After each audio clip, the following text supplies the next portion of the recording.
Hey there friends, thanks for checking in. This video has to do with some bad habits that people get into when shooting, and I want to share some of the things that I've learned to help me become a better shooter, and we'll start with this. The first is extending your arms after drawing your gun or even after picking up your gun. We want to get into the habit of starting from here and extending straight out so that we can align our sight picture as quick as possible.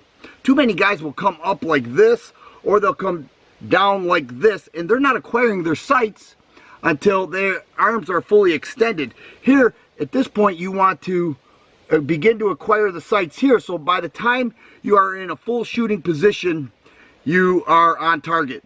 And that's huge. When seconds matter, you want to make sure that right here, I am ready to fire my gun if need be. That's a habit that should take place at the range when you're shooting, when you're out. Just constantly bring it out and bring it back in too. So in this position, I could come back out if I have to. I could put my hand down here. If somebody's going to jump on me and try to take my gun, it's close to my body. Really helps. The quicker the target acquisition, the more effective shooter you will be. From here, straight out.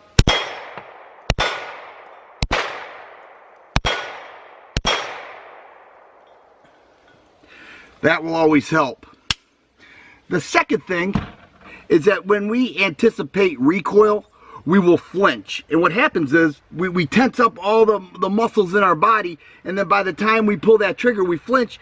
And in that situation, we are off target. And that happens typically with larger caliber guns. Now here's a 44 Magnum Desert Eagle. You see people, they go to pull the trigger and they tense up like this. They're anticipating the recoil. Now that's a mental error that we could break and that we should break. If you have a good grip on the gun, nice tight grip, and you're confident enough to pull the trigger, why do we care about a little bit of recoil? Now let me say this, we all flinch every now and again, especially with big bore rifle rounds, but it happens in handgun all the time too. So we have to understand what we're shooting, what to expect when we're shooting, and relax when pulling the trigger. Not all tense. When we're all tense like that, we go off target very quickly, and it doesn't help anything. So here.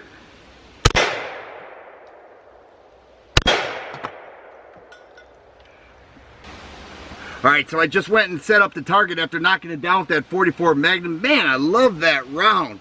Just such a powerful round. But the last poor shooting habit that I see is the way people grip the gun. Many people will grip the gun like this, and they'll take their weak side hand and grip over their strong side thumb like that.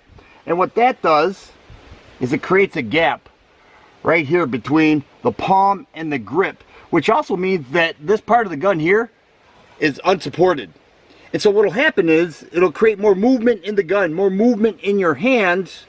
That way you'll be a little bit off target. So what I do here is I grip the gun, this weak side hand, this part of the palm rests right on the grip itself, both thumbs forward, extend out. Now I have complete control of the gun. I find that to work very effective.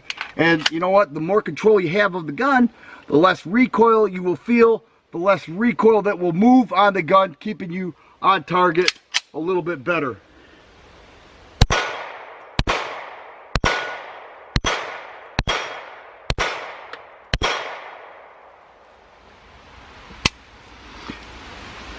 Recoil is not a big deal.